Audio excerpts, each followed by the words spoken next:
A story that we have been following for the last few days here. Mourners bidding their final farewells to the Pope ahead of the funeral for Pope Francis. That service, of course, will be streamed live here on Wish TV starting at 4 a.m. tomorrow. But before we get there, we want to get you prepared for what is going to take place. And that brings us to our next guest here, Father James Brockmeyer. He is the rector of St. Peter and Paul Cathedral. Father, thank you so much for being here. You're welcome. Thank you for having me. So, of course, when it comes to the ceremony here, a lot of traditions here because this is the Catholic Church. But there will be a few rituals, given that this is the Pope. Yeah. At any Catholic funeral, it is a mass for the person who's deceased, a chance for the church to pray together for the one who has passed. Of course, the whole church is mourning the loss of Pope Francis. But the Pope's funeral rites look a little bit different. All of the cardinals who will be celebrating together the Pope's funeral will be wearing red. Red is the color that signifies the memory of the martyrs. And the Pope is the successor to St. Peter, the first Pope. And Peter was a martyr, and the Pope gives his life, in a way, for the church. And so all of those celebrating will be wearing red as a reminder of the sacrifice of Pope Francis in his service to the church as Pope. The funeral will be celebrated in St. Peter's Square, and the St. Peter's Square is really a center, a home of the life of the Roman Catholic Church. It's in the middle of a beautiful colonnade that's almost looks like arms reaching out to embrace the world. And St. Peter's Square will certainly be welcoming many, many people to mourn and celebrate the life of Pope Francis. And of course, millions of people around the world will be tuning into that. Now, one thing they'll notice differently this time around, while there will be a lot of those traditions that go back centuries, this is the Pope, and he actually played a role in simplifying his service. He did. He asked that his casket be simplified. Traditionally, there were 3 different materials that lined the casket of the Pope.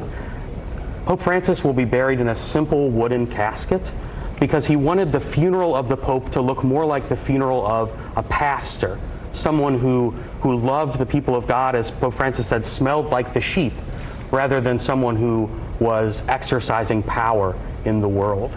Also, Pope Francis has asked to be buried at St. Mary Major rather than at St. Peter's Basilica. St. Mary Major is a place of devotion to the Blessed Virgin Mary. Every time that Pope Francis would return from a trip, or every time he needed guidance, he would go to St. Mary Major and pray to the Blessed Virgin Mary.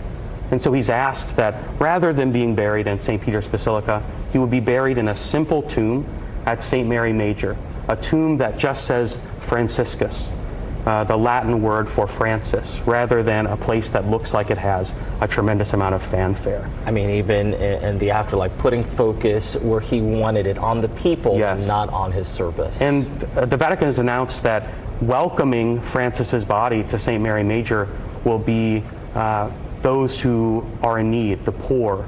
He's asked that the poor welcome him to his place of burial. He had such a love for those in need. He called the church to be a field hospital for the poor, for sinners, for those in need.